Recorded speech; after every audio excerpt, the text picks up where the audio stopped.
you not entertained? Yes, sir! We'll have a real good time! He's Dave, and I'm Dallas, and this is Vintertainment. We have opinions on just about everything. Sometimes those opinions are spot on. Sometimes they go down easier with a glass of wine. This is Vintertainment, the wine and entertainment pairing podcast.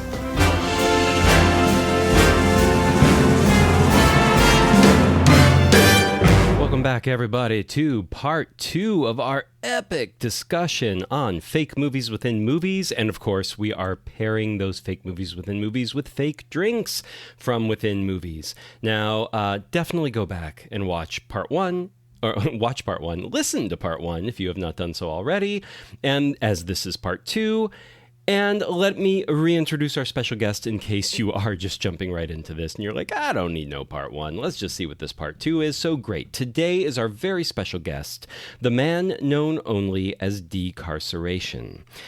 He was a prisoner of the federal government from 2014 to the beginning of 2023. During his time as a guest of the state, he was only able to watch films that fell into, quote, the institution movie, unquote, program, which was beholden to the Zimmer Amendment, aka the No Frills Prison Act.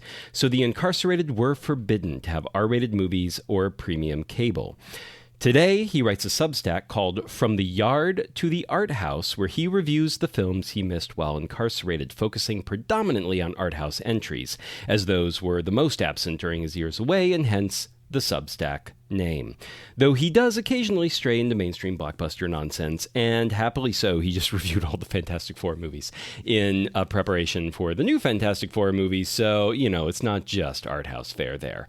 Now, Decarceration brought us this crazy topic. Please go listen to part 1 because he explains why. And that is actually a big part of the discussion, and why this is a 2-part conversation is because he has a really great reason why he is obsessed with fake movies within movies. So go check it out and then come back here, and we are going to continue our fake movie within movie discussion and pairing them with fake drinks from within movies. This is the loopiest, looniest episode we have ever attempted, and I'm glad you're here to listen to it. I hope you enjoy. All right, let's get to it. All right, what you got there, Decarceration? Where are we going next, my friend?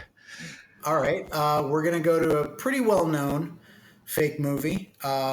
Basically, one of the major fake movies in the history of film, which is Jack Slater 3 and 4. Jack Slater is the franchise that is seen in The Last Action Hero. So Jack Slater is basically played. Now, I don't remember. I didn't go back and rewatch this one. We don't know a lot about the actor who plays Jack Slater, do we? Do we know that he is actually Schwarzenegger? I don't think we actually know a whole lot about that actor. It's sort of a hit the ground running. I actually rewatched this. I mean, they do because when they go back to, well, actually, we do. Because they go to the real world, right? And they go to the ceremony of the new movie, the whole like red carpet. Oh yeah, and it is Schwarzenegger with who's his wife? You're right, Maria Shriver. That's right, Maria Shriver. Yeah. So it is Schwarzenegger. It is Schwarzenegger. Or it is Mega. Are Schwarzenegger and Maria Shriver playing other people? I mean, true. It's a disambiguation of the name. It's a disambiguation of the name. Are you sure? It's Sforza. Shit, I gotta find it now. No. That's in. Is that in Slater's world though, or is that in our world? Oh, that's a good point. Well, it can't be in Slater's world because he's playing Slater, so it has to be. Well, right? No, in Slater's world, he's not playing Slater. That's the thing. I know, but the premiere is not in Slater's world, is it? Correct. The premiere is Slater's world. Yeah, but I think there is a ambiguity because I think even in Slater's world, like there is a different spelling of Schwarzenegger as an actor in Slater's world. Yeah, but who's not supposed to be playing Slater? Oh gosh, I just this is a watched it mystery. not too long ago. We'll keep going. By the end of this, I'll find an answer. Yeah. So we'll keep moving going. through. I'm gonna dig. You keep I'll going. dig. You guys keep going. Many layers. So one of the narrative gambles of The Last Action Hero is that it begins with Jack Slater 3.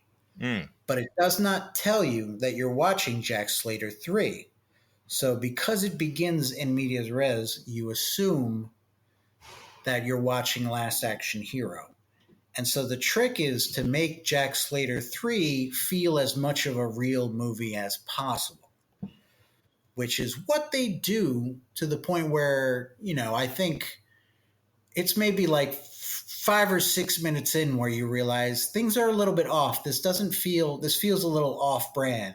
And then you find out it's because you are watching this through the eyes of the kid who's a big fan of Jack Slater 3 and is excited to watch Jack Slater 4, which apparently these movies filmed back to back, which is pretty incredible. Because he walks right out of Jack Slater 3 into a ticket for Jack Slater 4. Has that ever happened before? I mean, Jack Slater 3 could have been a rerun. It was a small cinema, right? So they could have just been replaying it, knowing 4 was coming, right? So they were. Well, it's a hell of a lot more plausible now than it was then. Maybe Jack Slater 3 was made for Netflix. There you go. I don't know. But so it's basically Jack Slater versus, I forget the character played by Tom Noonan playing a villain. Yeah, the Ripper. Ripper, yes, you're right. Probably a pretty standard action movie villain. And Tom Noonan plays it straight, he plays it with a little bit of a wink, but he plays it in the way in which you would see if it wasn't him, it'd be Jeremy Irons. If it wasn't him, it'd be John Malkovich. It would be any number of villainous actors. So Jack Slater 3, the movie begins with Jack Slater 3, and then he walks out. He ends up with a ticket to Jack Slater 4, and he goes into Jack Slater 4, and he ends up showing up inside the movie. He goes magically inside the movie. So now we have a character in a movie magically entering the world of a second movie. So there's a lot that has to be plausible to the audience to say, this is a real movie, but also that there are real stakes, which is why I think maybe the movie did not do so well at the box office, because it's very hard to convince them like this is happening inside of a movie, but it counts. That's a very weird, that's a very weird angle to sell. I've always thought with this movie in particular that like if they had gotten to the real world, back to the real world quicker, it would have been better. It would have I think it would have resonated more, because once they go back to the real world, there are real stakes again.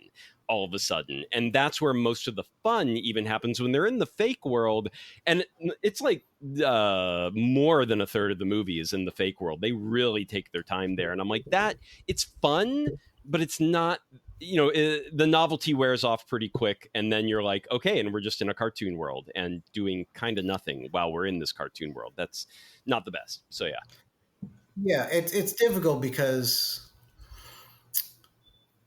making a fake movie inside of a real movie kind of involves considerable expenditure because the movies cost a lot. So what happens when you're spending so much on your fake movie? Now you're making 2 movies for 2 prices. You're not saving any money whatsoever. So you really have to maximize that budget for Jack Slater. I'm sure for Last Action Hero, they said, here's the budget for the real movie, and here's the budget for Jack Slater. Yeah. And I'm sure they had a lot of fights about that. Yep. That movie probably cost $11 billion and we'll never know. And I will even say we get to see, the most meta thing of this of the Jack Slater universe here is that after coming back to the real world, because we do get to see Jack Slater 5 at the very, very end, right? Yes. And that is after Jack Slater has come to our world, the quote unquote real world, or the world of the Last Action Hero movie, and then gone back to Jack Slater world. And then in Jack Slater 5, there is a moment where the Jack Slater character has a line and mentions Danny, our child protagonist of the Last Action Hero movie, looks and Danny is watching the Jack Slater 5 movie. And the character Jack Slater looks at the frame, looks out into the audience, and winks at Danny, supposedly. And that had to be, because you have to realize this was the and it is Arnold Schwarzenegger, by the way. I did dig into it. And so it is Arnold Schwarzenegger in the Last Action Hero world. And so that is Arnold Schwarzenegger as an actor. Some writer wrote that line, gave it to Arnold Schwarzenegger, who then said it. This all made sense somehow to Arnold Schwarzenegger and the director and the editor and the producers. And this got past everybody. And they made the film to have the character wink out the screen at Danny sitting in the audience. It's like, that is the most meta thing I think that has, when you think about it, what had to happen to make that happen is mind-bogglingly meta, to the point where it's pretty much like, okay, that's the first thing that didn't make any sense. But Jack Slater is supposed to also exist in his own as a separate, unique entity, sort of. So it's interesting. That's a line that the film skirts a little bit, and you can't think too hard on, or it gets a little too messy. Yeah. There's also, you forget, there's also a really quick peek in Last Action Hero of another fake movie, this really interesting looking science fiction picture. It stars Sylvester Stallone, and it's called The Terminator. Yeah. Yeah. That looked interesting. I wonder what the story is there. We're going to have a lot of great one-liners in his accent, which is the best way to get them. So yeah, Jack Slater, the Jack Slater movies, actually the whole franchise. I had to pair this with, I do not know how to pronounce this, but it's Hice Pale Ale, Hice or Hice Pale Ale. It's from the Final Destination series. It is a pale ale that shows up in every single entry in the Final Destination series. And of course, the Final Destination series is a horror series about how death will actively pursue you if your fate is delayed. And in this beer, nothing's known about it. I'm not even sure if anyone drinks it ever. It's just there always in this thing. So it's like, this is a pale ale that means like something's coming for you. They will pursue you. Your fate, might be delayed, but it's still coming after you. And that is Jack Slater to a T. It's like, he's coming for you. If you're going to watch a Jack Slater movie, it's all about Jack Slater coming for you. And he's going to drink a pale ale. I mean, look at the man. So that is what he's doing. So that's what you're going to drink with the Jack Slater franchise. Sweet. All right. What's next? All right. So a couple really quick. I think these are going to be pretty quick. Now, last summer, there was a really interesting movie within a movie. For those of you who had seen The Fall Guy, which of course was based on a television show about movies. Yes. So you're already dealing with, several layers. But so in the story of The Fall Guy, the movie, there's a director played by Emily Blunt. She is directing her first movie, her first big studio movie. She rose up the ranks, and she had worked with her favorite stuntman, Ryan Gosling, and now she's making her passion project. And this bothered me a little bit. I am a little annoyed by this. Her passion project is a big science fiction movie called Metalstorm. I mean, she's a female Zack Snyder, Hey. Well, but here's the thing. They never mention that Metalstorm is, and we see the production of Metalstorm. Book, isn't it? We see the action sequences. We see everything. This movie is a remake. This movie is a remake of Metalstorm, The Destruction of Jared Sin, a film that doesn't appear to have any storms made of metal, nor does it feature the actual destruction of the villain, Jared Sin, who I believe was Jesse Ventura. So The Fall Guy, and I watched the extended edition, so let's say all 2.5 hours of The Fall Guy spent the entire time trying to gaslight people into believing that the fake movie that they are making with so much love and care, Emily Blunt's passion project, is not a remake of Metalstorm, The Destruction of Jared Sin. At no point does anyone mention this, which I found highly perplexing. Well, was it supposed to be a remake of that Metalstorm, or did they I'm just going name to it say Metalstorm? Absolutely. Okay. Fair enough. I'm guessing that it's just a really generic title, and they ran. I think when you look up the plot details, and Metalstorm: The Destruction of Jared Sin is a mess, But when you look up the plot descriptions of what they say in the movie versus the descriptions of the original movie, there are a lot of similarities. I think when you really look them up, you'll find that they knew what they were doing. This is Metalstorm, the destruction of Jared Sin. But they're playing it off as if we just created a fake movie called Metalstorm. It's a science fiction That is interesting. epic that's not based in anything ever before. But it is Metalstorm, the destruction of Jared Sin. I know And, it. and just so everyone is absolutely clear about this, Metalstorm: The Destruction of Jared Sin is a real movie that was made was released in 1983. So Jesse go Ventura, look that up. Jared Sin. Yes. Yes. Charles Band, the Band Brothers. If you're Band into Brothers. trashy cinema, you know the Band Brothers.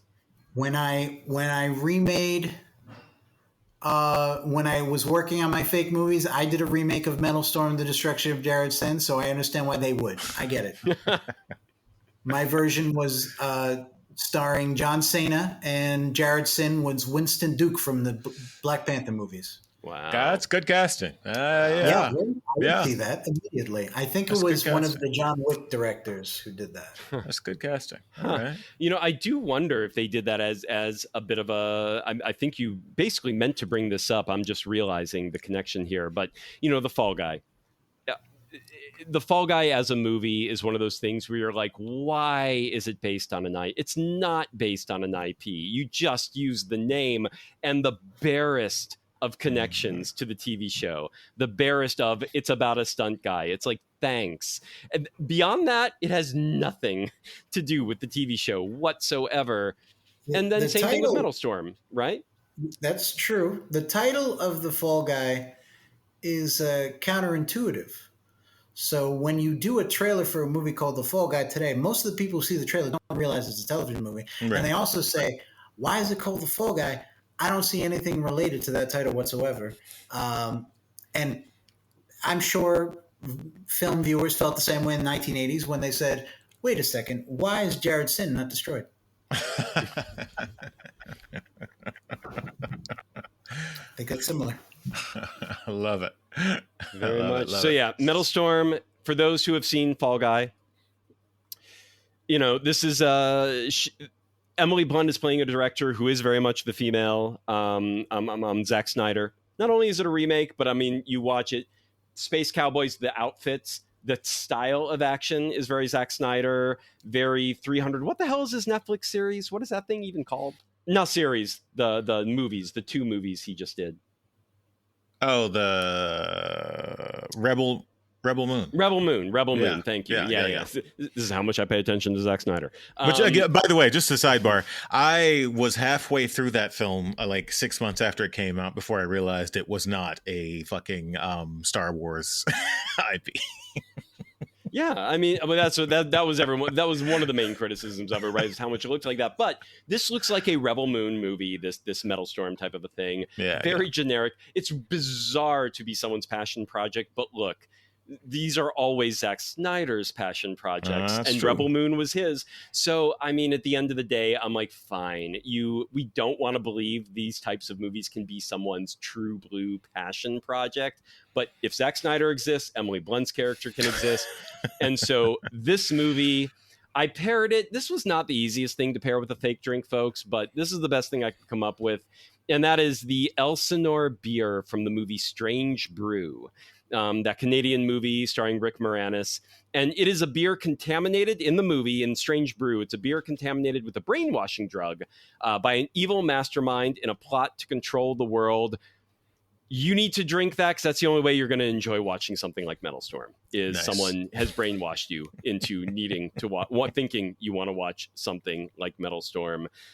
So that's my parent for Metalstorm. And if anyone who holds the original Metalstorm IP wants to get in touch with someone who has an idea about how to relaunch that series, then Decarceration is available. I would say that's probably Charles Band, aka the male version of Emily Blunt's character in The Fall Guy, There you go. There you go. There you go. because he also directed Metalstorm. Both directors of Metalstorm, The Destruction of Jared. Right. All right. Where to next? Decarceration. Okay, so I'm not going to pronounce this right. Una noche the Cimitero, which is Yes. Good enough. this is an Close unusual case because this is a fake movie that I think ended up becoming a real movie, which is shades of the Grindhouse experience, correct. where we could have talked about those fake movies, except those became Yes, real yeah. movies. And so, una noche, una notte, I think it's una notte. Notte. Notte. You can also call it Yes. Graveyard Disturbance. That's what it was released under in English Graveyard when it was finally Disturbance released. is So, the other name. This is the movie that is watched by the characters in the 1985 Lamberto Bava classic, Demons. Now, if you have not seen Demons, then I recommend you drop everything and go out and see Demons. It is Yes. Yep. most fun you will Yes. have watching a horror movie. It's got everything you'd want in a horror movie. It's got heavy metal. It's got zombies. It's got gore. It's got motorcycles. Yeah. It's got Great gore. katana swords. Great gore. Yep. Yeah. Yep. We did an episode of that as well. So go listen to our episodes on demons. That was just a couple weeks ago Yeah. in preparation for doing did a this deep dive episode on here it, yeah. today. So yeah, Did it's you address wonderful. the Demon sequels? No, No, I haven't. no. I have not seen the sequels. Or no, that's not true. I haven't seen Demons 2, the one and only official sequel. Yes. I have not seen Yeah. that one. I have seen The Church, Yeah. aka Demons 3. I do love that one, and I know it continues on. And I've probably seen most of them, but I always forget which are which ones. There's were the released. deeply racist Black Demons, which that exists. That is technically a sequel. You Oh gotta my. have those. Yeah. Yes. That one is Gotta have those. that is Yeah, but nothing replaces the original though. Hey, if we get Blackula, we got to have Yeah, Black it's- Demons, it's- right? I mean, that's all. it's That's how it works. it's Indeed. an interesting modern day watch. So yes. Anyway, Demons. So in Demons, Oh, they Yes. all are. so in Demons, they go into the movie theater. They go to see this movie. It's a preview screening. It's an excited crowd. They don't know what the movie's going to be. The doors lock for some reason. And then they're forced to watch Una Notte di Cimitero, which they see actual clips from an actual movie. They actually filmed it to make it plausible. Yeah. And this movie kind of turns them into zombies. And they start eating each other up. The theater is locked up. So they can't get out. And so they all have to survive. And it's a very, very colorful bunch of characters. So it's interesting because the movie itself, you see a lot of it. And I think the takeaway from it is this a real movie? And of course, it ended up being a real movie. Cemetery Disturbance ended up being a film shot for television by Lamberto Bava a couple of years later. So it looks like he shot some of it for Demons, and then he just continued on and shot the rest of it on a very, very small budget. To my knowledge, he actually just reshot like what he used for the movie. Oh, he was reshot just for it. the movie. Right. Oh. He just made it's a loose remake too. It's like kind of a reimagining. It's not exactly tit for tat what's shown in the Demons movie, but it's very close. So he essentially made a fake version of that movie just for the Demons movie, and then was like, "Oh, that's kind of a cool movie in and of its own right. Let's just do that." And for in fact, TV. the actor who stars in the fake movie was responsible for the narrative of the film, of the fake film as well, which is fascinating. They kind of just let him do his own thing. And then Bava came in and was like, oh, yeah, okay, we'll take that. Let's do that. Wow. Okay. Yeah. I did not know that. Yeah. Yeah. Yeah. Demons. Yeah, good All one. right, so Great one. Great film all around. Again, guys, go watch our episode and prepare to enjoy some proper WTF cinema, because that is the only way to describe that film. It is fantastic. What you got, Dave? What you drinking? It is. So this is going to be the Nectar of a Thousand Sorrows from Parks and Rec. And that is essentially, it's red wine and root beer, which is not for everybody. It's a taster's choice kind of a thing. But honestly, red wine and root beer, I love that. It's kind of Amaro-like. It's got sarsaparilla and red wine. Don't don't go too cheap on the. I know you're adding root beer to it, and you're like, well, don't use the good stuff, but also don't. The wine is, if you use cheap wine that tastes really bad, that's still half the drink, folks. So it doesn't. It's still going to be shitty if you use shitty wine. So use decent wine and root beer. I would say not necessarily 50-50, a little more red wine than root beer, but the two things go so well together. And it's great for Demons because it is as Dallas said, it's a what the fuck cinema. And it's, root beer and red wine. It's a potpourri of everything. It's all the aromas, all the flavors, all the everything in one glass, and it's amazing. Interestingly enough, in the U.S., up until probably about 50 years ago, there was a very popular celebratory drink called Claret Punch. And it was a combination of basically a sort of root beer profile with red wine. So yeah, that makes sense. All right. I'll buy it. Yeah. Sweet. All right. What's next?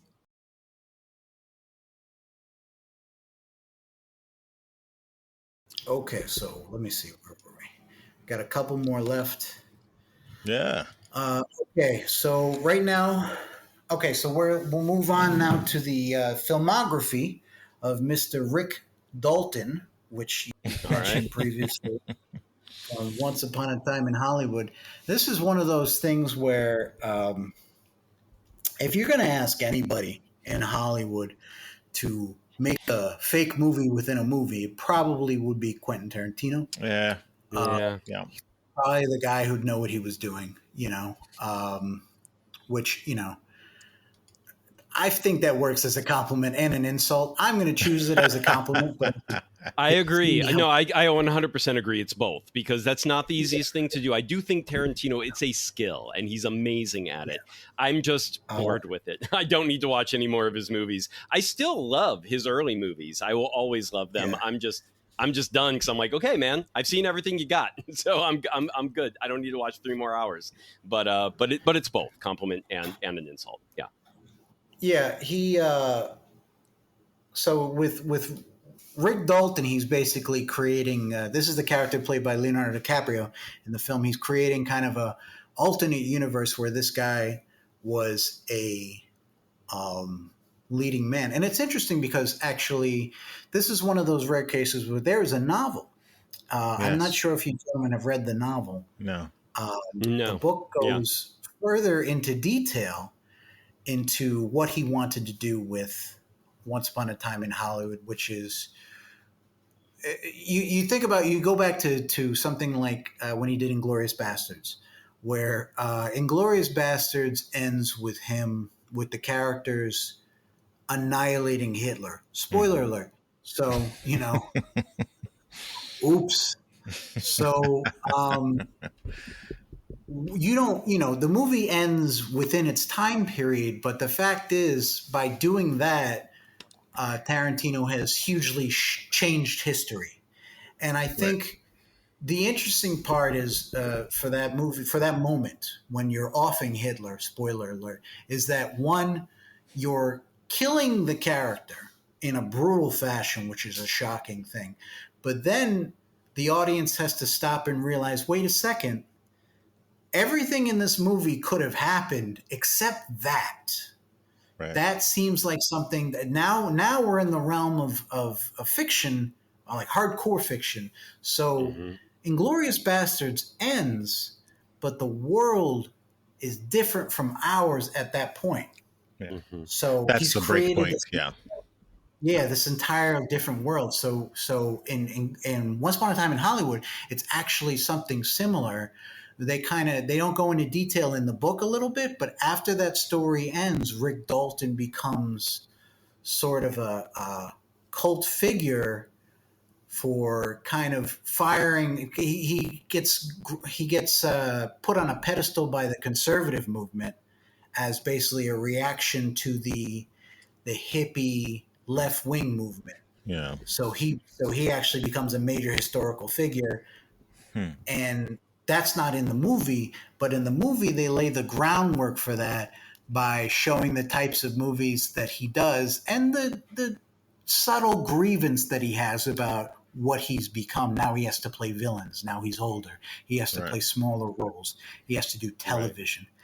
So they established this guy who flew high and now he's riding low, and he has to go to Europe to make pictures at one point, which they talk about it in great detail in the book, not so much in the movie.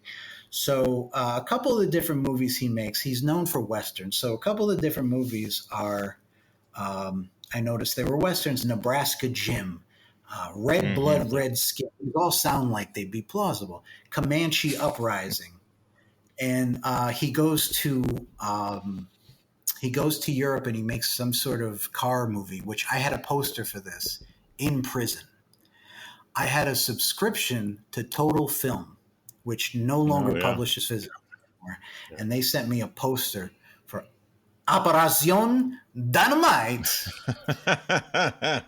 And, it's a poster you can find online. It's a pretty familiar image. It's not like, it wasn't a collectible or anything like that, but I remember thinking, this is the oddest thing I could have in prison right now. This is nobody has seen this movie yet. Everybody's wondering what the hell is this? It's a vintage poster, DiCaprio behind the wheel. It's an illustration.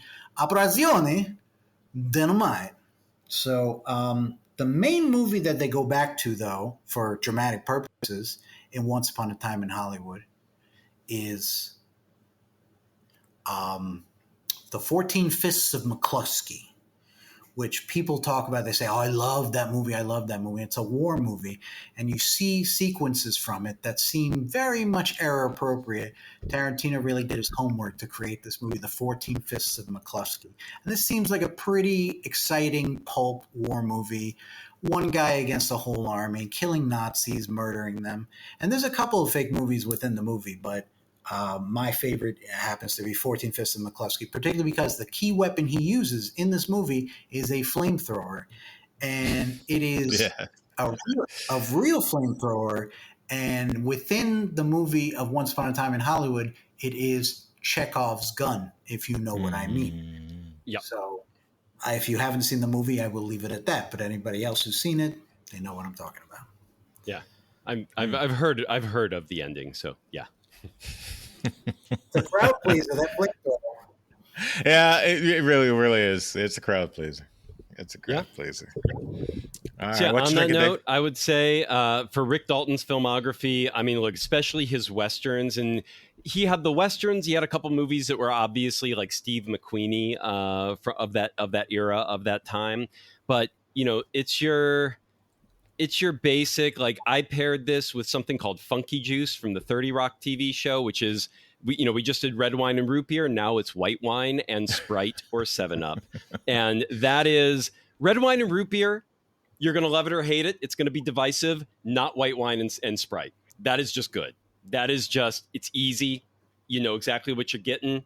It's your little bit of citrus, nice little bit of alcohol. It's your spritzer-ish kind of a drink.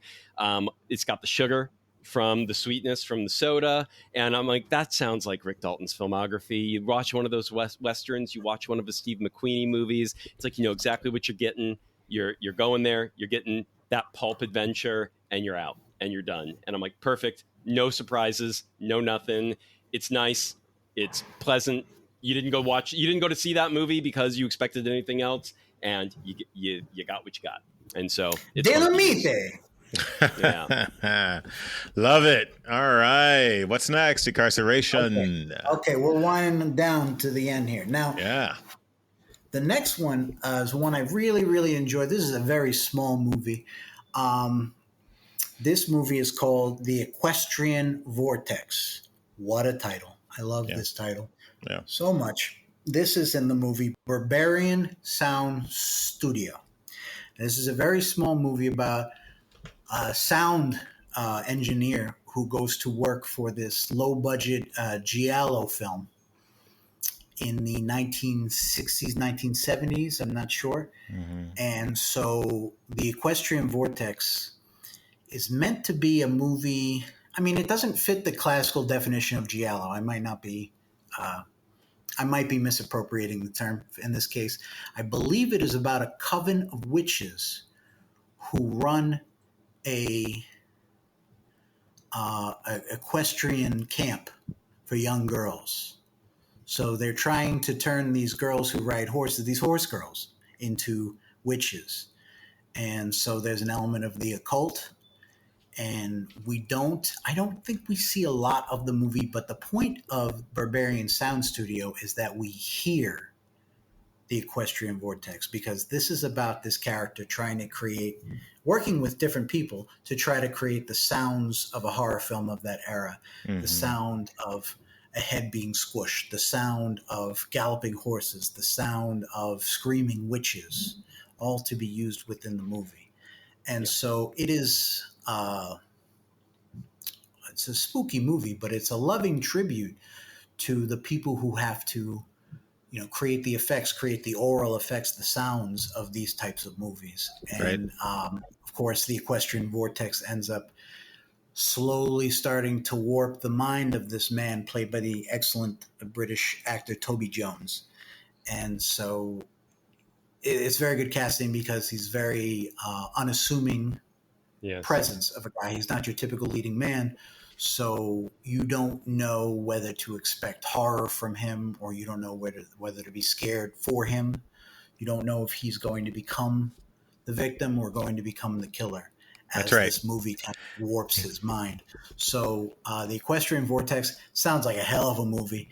The soundtrack for the Equestrian Vortex, which is also the kind of the soundtrack of Berberian Sound Studio, is done by a band called Broadcast. And I think they're a little bit experimental, and it's very wild. A lot of really wild soundtrack cues, and a lot of great, wonderful, just peeks at behind the screen. You don't see a lot of sound people in film, but what they do is kind of incredible to create what you might hear in the movie. So, Equestrian Vortex, killer. Yeah. Yes. Yeah. And I think you are using the giallo word correct. It seems to just be something that requires something that is a thriller with elements of the fantastique and the erotic can also be added, depending. And so I'm like, yeah, that fits. That works for this. I'm just saying, because we don't see a lot of Equestrian Vortex. What we do see might be only inside his mind. This might be a children's. This is true. We don't. This know. is true. Yeah, I feel like the screaming, maybe not, because he does he does have to record a lot of screaming, but maybe, children's films can be very loud. Could be comedic screaming. Could be comedic screaming. That's true. Exactly. So for this one, and by the way, whoever made the Equestrian Vortex and Berberian Sound Studio, great titles. Whoever wrote this was really good at coming up with titles for both their actual movie and their fake movie. This one, it's paired with something called the Tenafly Viper from the movie Street Trash, talking about low-budget horror films that are well worth seeing. It's not a good film, but it's well worth seeing. And the Tenafly Viper, it's an alcoholic wine that causes anyone who drinks it to melt in a horrific fashion, just like the main character's mind. Because like Decarceration just said, we don't even know. We're not sure what the Equestrian Vortex actually is, because we're seeing it through the eyes of this mind that is falling apart as we're seeing it. So got to go with a drink that's going to make you melt as well in horrific fashion. That's what I'm pairing with it. All right. I'll allow it. All right. What you got next, Decarceration? Tenafly Viper, by the way, is my favorite movie drink of all time. Well, there it is. It's a good one, right? It's a good name. They do bring it back, because there was a Street Trash remake recently. So they did bring Tenafly Viper back. So nice. A Street Trash remake? I don't know if I was aware of it. It was released by Screenbox. It was done, it was filmed in Australia. It is a very different flavor. It is politically, it's a little bit political, but it's still dumb and disgusting. All right. Great cover. And, all right. And mostly, unfortunately, it's going to be difficult to do this, but it is mostly practical effects. Yeah. Mostly really disgusting, gross practical effects. A little bit of CGI, but you do get a bunch of people melting. I would recommend, if you like the original, you probably like the remake. All right. Cool. That's from this year. That came out a couple months ago. I have to put that on the list. See that. Awesome. All right. Yeah. Yeah. All right, so, and I think we got two more. Yeah. Take us home, Decarceration. Yes, for one of them, this is from movie called Clouds of Sils Maria. Sils Maria, am I pronouncing that right? I'm not sure. Yeah, I have think no it's idea, but Seal. I think it's Seal. Seal. But Yeah, yeah. Sil Maria. Yeah, we'll take that. Clouds go. of Sils Maria is very beautiful movie. It's very nice. We'll take it. From the director Olivier Assayas. And I want to talk about this for a couple different reasons, which is that Clouds of Sils Maria is about a kind of it's a Hollywood story. And so part of it relies on creating this believable Hollywood ecosystem. Yeah. So you have a well-respected veteran actress played by Juliette Binoche, which, again, not very different from who she is in real life. Yes. And she is working with an assistant played by Kristen Stewart, who she is getting very close to. And she is also she's doing a play. Is she doing the adaptation of the play? She's doing a movie version of this play that they're preparing for in the movie?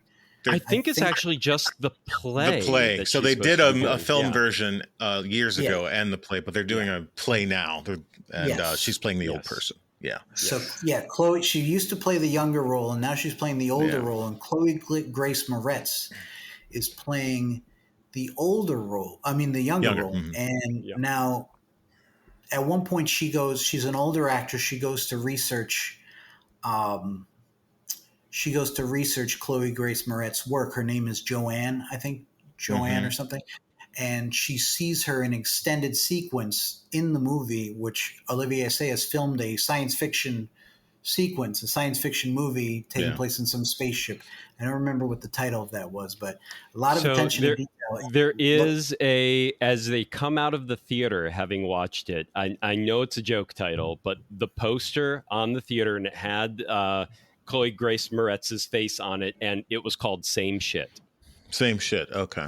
Oh my God! Yes, you are right. Yes, I totally forgot. Yeah, no, that's true. Yes, so she's in Same Shit, and Juliette Binoche is trying to figure out, if she's any good, and it feels like she's kind of. It creates what we know as like a tier of Hollywood a little bit, where like you're doing popular BS, but you want to do less popular, interesting stuff. You want to have the freedom to do that. And Juliette Binoche is a great example because in real life, obviously, she's done some of the greatest movies of all time, but she's also had to dabble in certain things. She's had to come to America to play, roles here and there in big movies in which she's a square peg. You're wondering, why is she there? I still remember she played like a Brooklyn or a Bronx DA in this movie, Son of No One. I remember thinking, like, you can't hide that accent. I don't know. It is always funny when they try and hide the accent in some really acute accent as well. It almost never goes well. Like Europeans, when they have to play New York, it's always really very unusual. There's a movie called Blood Ties. I like it. It's a very good movie. It's a remake of a French movie, but they made it in New York, 1970s New York, and literally every accent is off. Yeah. None of them are true to the period. And it's a bunch of European people. Yeah. And the worst part is when they do, like, sometimes they just have people do a generic, not regional associated American accent of some kind, where it's just like really bland and you can't place where it's from. And they're good at it, but at the same time, they can't. I hate it when they do that because actors cannot emote freely when they do accents like that. Sure. They have to. Sure. They're so careful on keeping that tone that it's like they always. It's like this very reserved performance, even if the movie does not call for that reserved. The moment does not call for a reserved performance. They can't explode and they can't give it their all. And I'm like, that's such a bad idea. Never ever do that. But anyway, sorry. Back to you. Yeah, no, it's totally right. We got off far afield with the accents, but the thing that I wanted to focus on actually was that they talk a little bit about this at the beginning of the film, that Juliette Binoche, her character, is receiving an offer to be in an X-Men sequel, and she is reprising a role from an earlier X-Men film. This is this hypothetical Hollywood where they made an X-Men movie, but Olivier Assayas, for some reason, it was very important for him to get the details right for some reason. So it could have been anyone, but he picked X-Men. So he has her play a character called Nemesis. So she played a character called Nemesis, and they want to bring the character back, which is very weird. In the comic books, Nemesis is the son of the character Apocalypse. So she's playing a female version of this. Now, Nemesis, one of his other names was actually in the comics Holocaust. That seems like targeted. Apocalypse, Holocaust. I get it, but at the same time, it's like, why go there? You already. You have Magneto. That's enough. Like, give Magneto his backstory. Leave the rest of it alone. So the character was named Nemesis. Then they changed it to Holocaust. Then people were upset, so they changed it back to Nemesis. And then I think they changed it back to Holocaust again because there was a backlash to the backlash to the backlash to the backlash to the backlash. I'm not sure. The times we live in. Yeah. The thing that's interesting to me about this is that it's a very out there reference. Like X-Men, that's very specific, It could have been something a little bit more phony. Are you guys familiar with the reference of Mega Girls? No. From Barry, from that HBO show Barry? Oh, never seen it. Oh, yeah, Barry. Good show. Good first season. Very good first season. Oh, okay. Yeah, okay. Well, there's an in-joke at the end of the show where they have the actual director of Coda. Mm-hmm. She had just won the Oscars. Yes. And she's playing herself, and she's making a superhero movie. And she says, and it's called Mega Girls, and it sounds like the dumbest crap ever. And she says really sarcastically, like, I think people will know when they see Mega Girls that this was directed by the director of the Oscar-winning Coda. and it shots fired at Chloe Zhao. Shots fired. But you could have done. But what I'm saying is that they could have Olivier Assayas. He could have done like Mega Girls. He could have just made something up instead of going specifically for X-Men. You're this character. Yeah. Now I want to go back a little bit to a miniseries that Assayas did. Irma Vep. Oh yeah. Oh, this was a remake of his own movie. He did a miniseries for I think just for HBO. Yeah. And in that is a show, and the movie, it's about an actress preparing for this role. But one of the offers she has is to do a Silver Surfer movie. Yeah. So a female Silver Surfer, which, HBO thought of it first, but Olivier Assayas, again, with this very specific, weird Marvel reference. Yeah. Then you go back to the movie he did called Demon Lover, which is in 2003, 2004. Have you seen Spader? No. Demon Lover. James Spader is Dream Lover. Dream Lover. Okay. Okay. Yeah, I haven't seen Demon Lover. Okay. Demon Lover. Brilliant film. There's many layers. And it's one of those movies, if I talk to you about it, I can't really spoil it because it feels like it's happening all at once, And it's basically a espionage thriller about these women who are fighting for ownership of a company, and you don't know what the company is, and no one cares what the company is. And it's about halfway through the movie where you realize the company does like anime hentai pornography. Okay. They're a $1 billion company. And these women are fighting over it, and it's Chloe Sevigny and Connie Nielsen and Gina Gershon, and they're all fighting for it.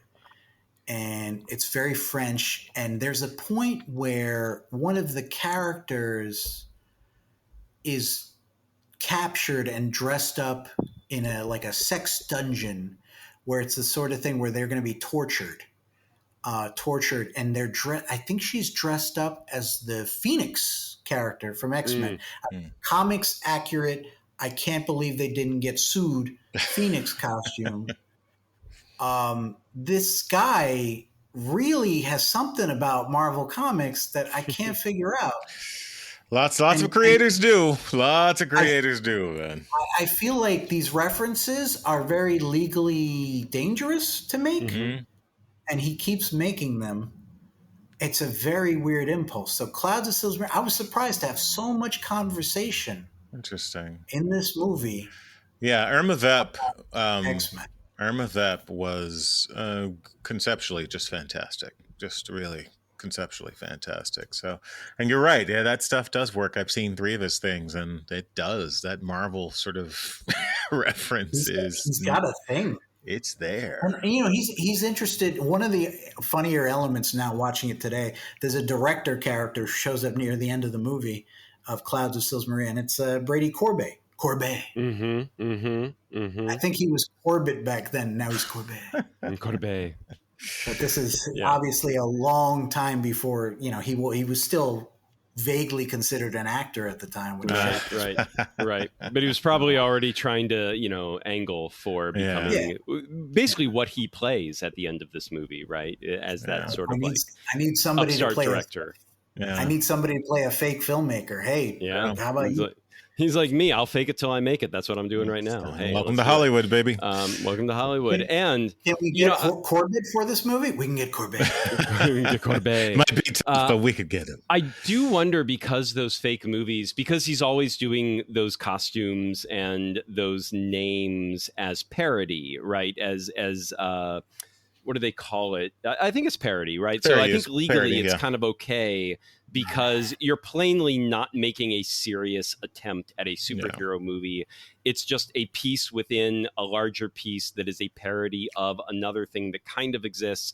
And of course, no one's actually used the comic correct Phoenix outfit in a movie yet to date. So it's, you know, he was the first in that regard. So yeah, I think it's not as legally tenuous as it appears at first glance, but it is interesting what his issue with, especially X-Men in specific. I think he must be an X-Men fan in specific. If I were funding Demon Lover, I would have been like, no, you can't do that. Oh, he doesn't. Oh yeah. I'm sure he was like, it's parody. It's all good. And also that type of director, I'm sure the producers were not watching anything he did. He just does it. That is the joy of being able to become that type of director. You do not have your producers looking over your shoulder, and that's why he does not work for Hollywood.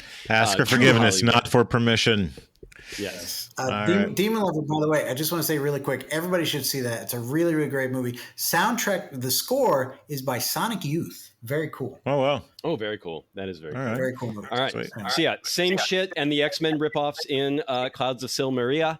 I had to go with a Vitamita Vegemin drink from I Love Lucy because it contains vitamins, meat, vegetables, and minerals. Vitamita Vegemin, and as Lucy discovers a few drinks in, alcohol. Look, same shit. It's your meat and potatoes superhero blockbuster. That's the point. Take your vitamins, your meat, your vegetables, your minerals, and then, dear God, some alcohol, because you're going to need that to get through it. So, Vitamita Vegemin. That's my pairing for same shit. Take us home, Decarceration. The final pick here is from the filmography of long-loved and respected actor named Lucas Lee. Lucas Lee is featured in the film Scott Pilgrim versus the World. He's also featured in the source material, the manga, in which the movie was adapted. In the movie, he is played by Chris Evans. Mm-hmm. And so Edgar Wright directed Scott Pilgrim versus the World, and he is one of those directors that is certainly he will be the first to let you know he is a cinephile. Yes. So if he's doing fake movies in his movie, he's not going to give a lesser effort. He's going to really go all the way. So there was a lot of posters, and there was a couple scenes of footage shot for Lucas Lee, who really is in Scott Pilgrim for 5 or 10 minutes, maybe. So there was an effort to kind of create this Lucas Lee cinematic universe of these movies that are superficially similar. And the posters generally have a giant Lucas Lee face, giving one of his 2 facial expressions. Yes. Sometimes both. And a couple of the movies include Action Doctor, which I'm definitely seeing that. I don't know anything about it, but I'm seeing that. There's one called "You Just Don't Exist," which I love that. Great title. Yes. Mm-hmm. There's another one. "The Game Is Over 2." Two. Yeah, that's my favorite So- title. That's a good one. Yeah, no, that's you couldn't resist that one. Yeah. You have to put a 2 on that. There's a romantic film he's shown in Let's Hope There's a Heaven. Something about a beach and hugging and whatever. Yeah, for sure. There's another one that seems kind of ambiguous. "Thrilled to Be Here." And I believe in the movie, they don't mention this too clearly, but in the movie, when you meet Lucas Lee, he's in the middle of shooting a movie called Talk to the Fist. And I did a little bit of research on Lucas Lee. I did a little bit of research on him, and apparently the character did a movie called, and this is like maybe from the manga, so this is mid 2000s. They established this, but he did a movie called Snowpiercer. Yeah. Yeah, and then Chris Evans goes on Right. to do. Yeah. yeah, very unusual predicting the future. But we do see a snippet. I think we see a snippet in Scott Pilgrim of. Snowpiercer was based on a comic, or the movie Yes. Snowpiercer was based. So maybe this, if it's from the manga, maybe Scott Pilgrim was like he's a comic guy. Maybe. So maybe Brian Lee O'Malley was talking about the comic, and lo Maybe. and behold, it winds up becoming a reality. So there you go. Maybe. Okay. I don't know. Yeah. I think you see a clip from "You Just Don't Exist" in the movie where he's threatening somebody over a phone. And it looks like it's one shot, but they used a crane. It's a crane shot. So you're only shooting one shot from this movie. That's just a joke in your movie, but you're using a crane. You're not fooling around. I respect that. Yeah. I respect It that. takes And it looks very seriously. intense. It looks very intense. So Lucas Lee's going to put a whooping on somebody. That's apparently his whole career. So the body of work of Lucas Lee definitely seems like something that maybe, would be a very exciting, very repetitive film festival, maybe a marathon. Very repetitive, very familiar. I would sign up for it, and I would love to see what happens in Action Doctor. Action Doctor does sound Yes. fun. That sounds fun. Can I Cool. just say also, the Lucas Lee Snowpiercer does take place on a train, and the log line is "Fight Your Way to the Front." That's It's right. that movie. It is the Could be a Snowpiercer coincidence. movie. That's Yeah, wild. it's a fight movie. Yeah, it's true. That's crazy. And I do love how the poster has 4 different Lucas Lee characters Yeah. apparently on the poster. So he's playing maybe that's supposed to be a moving image, but I don't think so. I think he's playing 4 different characters that all look exactly the same, Yeah. with roughly the same facial expression. The Lucas Lee facial Probably expression. different posture. Yeah, slightly different posture. Maybe slightly, ever so slightly. Different eyebrow, chameleon. maybe. Yeah. Yes. And I will say also, Lucas Lee, he was named after that, or Brian Lee O'Malley in the manga named him after that as a riff on Jason Lee. So he's kind of based on the Right. Jason Lee All actor right. persona, because they were both ex-skateboard guys who became Right. actors, are sort of their backgrounds on the characters. But, for this one, we got to go with the ultimate fake movie drink, the Vesper from Casino Royale, the James Bond drink that was made up for Bond, but 3 measures of Gordon's gin, 1 of vodka, half a measure of Kina Lillet, which is no longer made these days. By the way, they discontinued it about a decade ago. But these days you can still, there's another thing. If you look up Kina Lillet, there is a new producer, a new brand that makes something very similar that they're like, yeah, just replace it with that. You can still make the Vesper, but shake until ice cold, then add a thin slice of lemon peel named after the original Bond girl, Vesper Lind. Vesper meaning evening, as she was born on a very stormy evening. So, Beautiful. yeah, the Vesper, this is the drink that a Bond would drink. And man, Lucas Lee in his filmography, like that is a Bond. He's a romance lead. He's a thriller lead. He's an action lead. That is Bond. Like he is a Bond lead. All those things rolled into one. So if you're going to watch a Lucas Lee filmography, you got to drink like a Bond. You got to drink a Vesper. Keep it classy, even though the movies are probably not classy at all. But, that's right. the only thing that it doesn't work about that. But Beautiful. all right. Beautiful. All right, folks, that has been Yeah. our epic, and me and Dallas were talking about this when we took a bathroom break there, decarceration, but two-part. This Yeah. is our epic two-part episode that we will definitely be breaking into two as we go here. But thank you so much, Decarceration, for doing this. This has been a little time coming because we had to watch all these bloody movies and right. get back. I hadn't seen most of them for quite some time, but this has been a unique episode, and I'm really thrilled that we've gone ahead and done this. So Seriously, thanks man. for being here, my Thanks man. for bringing this little bit of irritation. I love when someone, because normally I would never sit down just to sort of watch these sort of, these film within a film. So If I suggested this to Dallas, it would not have happened. absolutely not. He'd be Absolutely, like, hell no. 100%. Nope.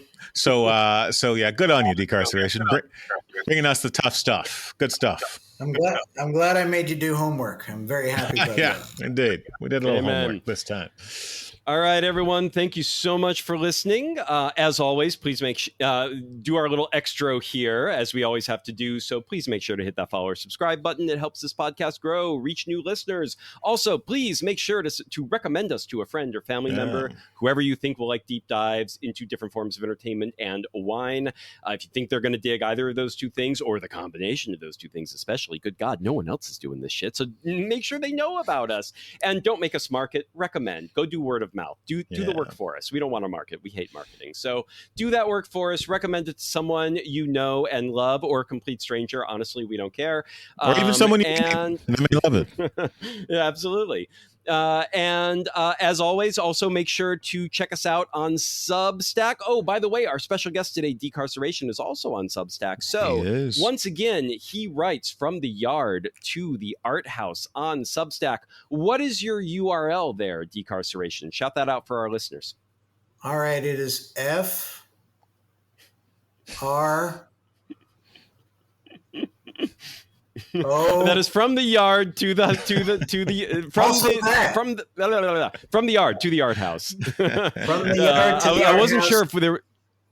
Yep. Go ahead. From the yard to the art house.substack.com. That's All right. right. Beautiful. And we are vintertainmentstudios.com. Our glorified vanity URL still takes you to a Substack. So from the yard to the art house.substack.com, vintertainmentstudios.com. Please come follow us both. Check us out there. If you go to Substack, you will find extra bonus pairings, articles on the wine and entertainment industries. You can interact with us. You will find whole pairing directories of all the wine and entertainment pairings we have ever done, broken down by subject matter.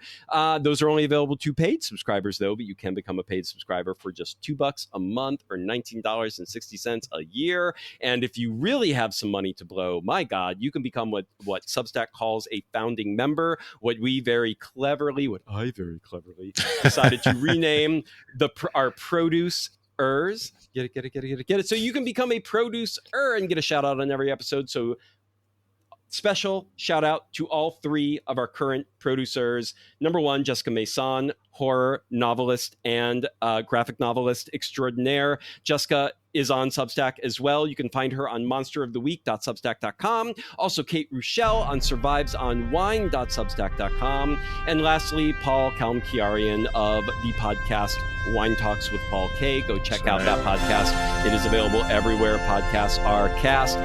All right, everybody. Woo! This has been epic. I am exhausted. So thank you for listening. We'll be back in 1 week with another wine and entertainment pairing for your entertainment. Ciao.